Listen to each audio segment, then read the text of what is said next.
Good evening. It's Thursday, November 12, 2020 here in Cebu City. I'm Cherry Ann Lim, and here's all you need to know in Newsbits tonight.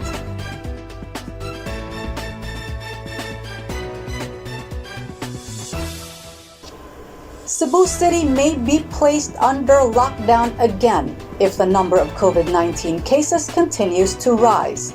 The Emergency Operations Center has noted an increase in the number of COVID-19 cases in the past 7 days. Here's Chari Coronel for the details. The Cebu City Emergency Operations Center warned the public that Cebu City may be placed under enhanced community quarantine again if Cebuanos continue to violate the quarantine protocols. Cebu City Councilor Joel Garganera, EOC Deputy Chief Implementer, said that they noted the increasing number of COVID-19 cases in the city for the past 7 days. May duha ka adlaw nga nag 2-digit. Kunya ang pinakapait pag yun yaning katapusan nato nga nag 2-digit sa 13 ka buok na nagpositibo 11 ni sila ka barangay gikan. So spread out kay sila.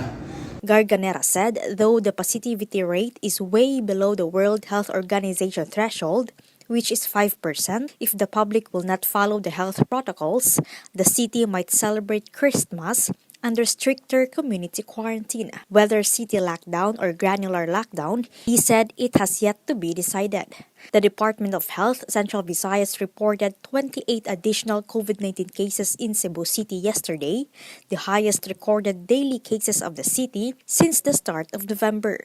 The total number of cases is now at 10,350 as of November 11, 2020. The EOC also noted a lower number of additional recoveries yesterday, which was only 14. Garganera said they recorded an increase from the outside transmission, which is now at 80%, while household transmission is at 20%. Based on the data of the EOC showing the trend of the source of infection for the past 40 days from October 28 to November 10, of the 80%, 23.43% came from exposure of a COVID-19 positive.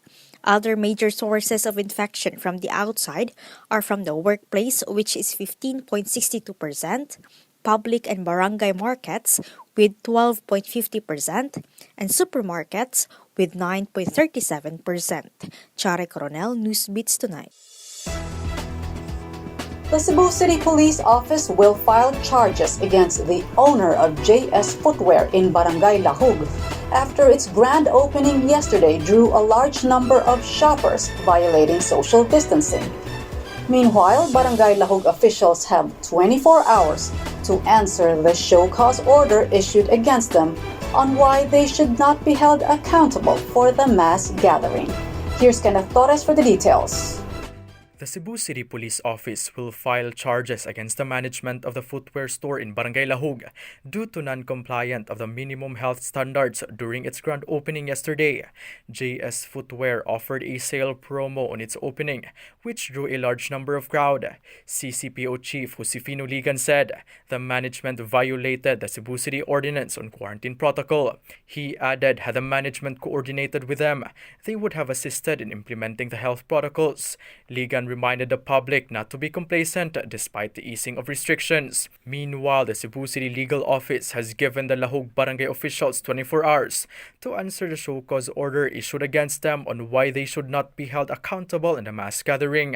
City Attorney Ray Gialon said they found out that the barangay officials knew about the sale promo.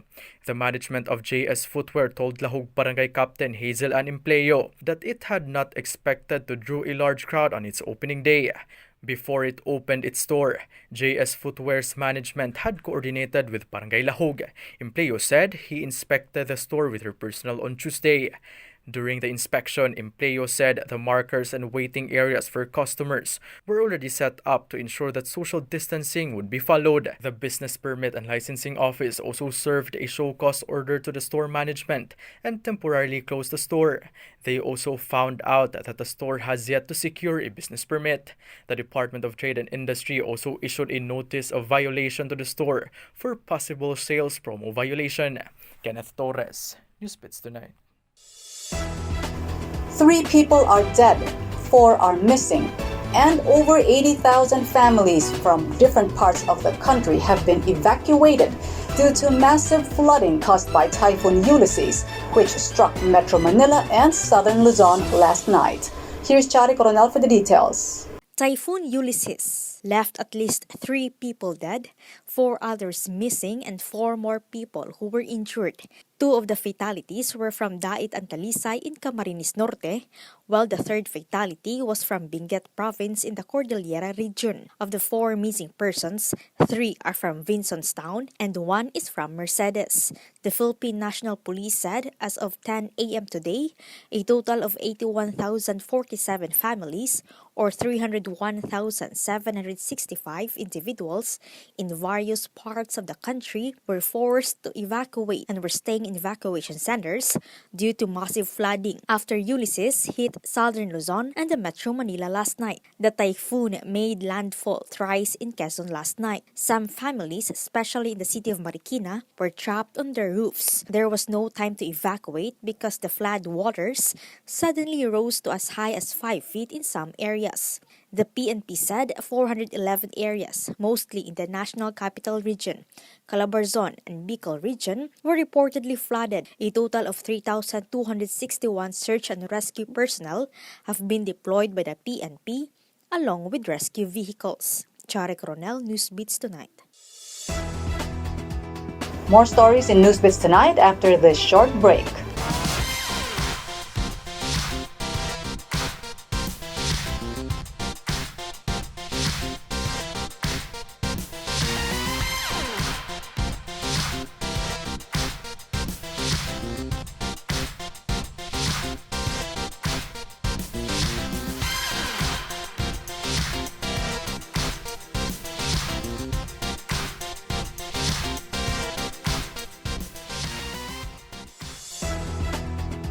The newly rehabilitated Bantayan Island Airport will welcome its first commercial flight on November 27 for the 3-day mini Suri-Suri Sugbo on the island. Here's Kenneth Torres for the details.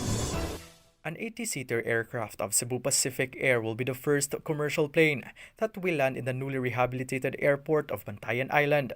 It will carry the guests of the mini Suri-Suri Sugbo in the island. That will happen on November 27 to 29, 2020. However, the airport's soft opening is yet to be announced.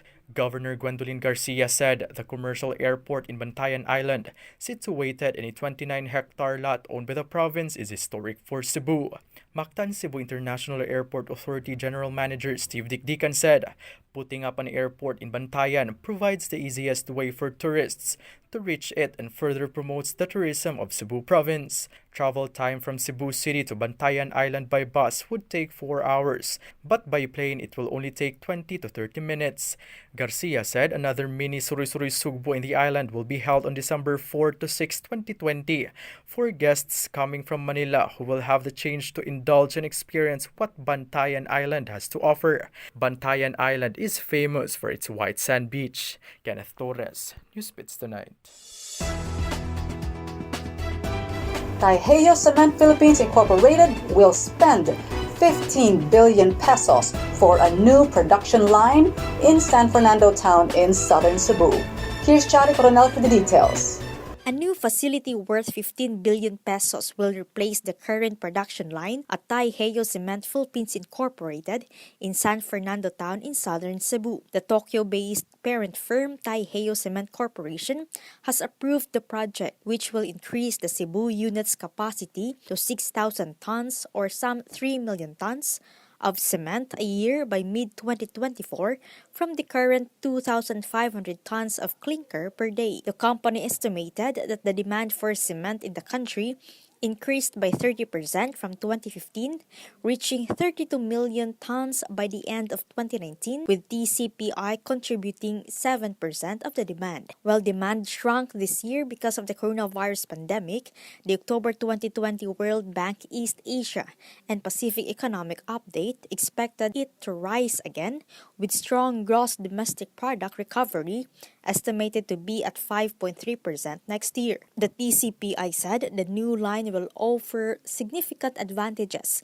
in terms of energy efficiency and will reduce carbon dioxide emissions from energy used in clinker production by more than 10% compared with the efficiency of the current line. Chari Coronel, Newsbits Tonight. To get the latest, visit www.sunstar.com.ph. Subscribe to our YouTube channel and follow us on our social media accounts on Twitter and Facebook.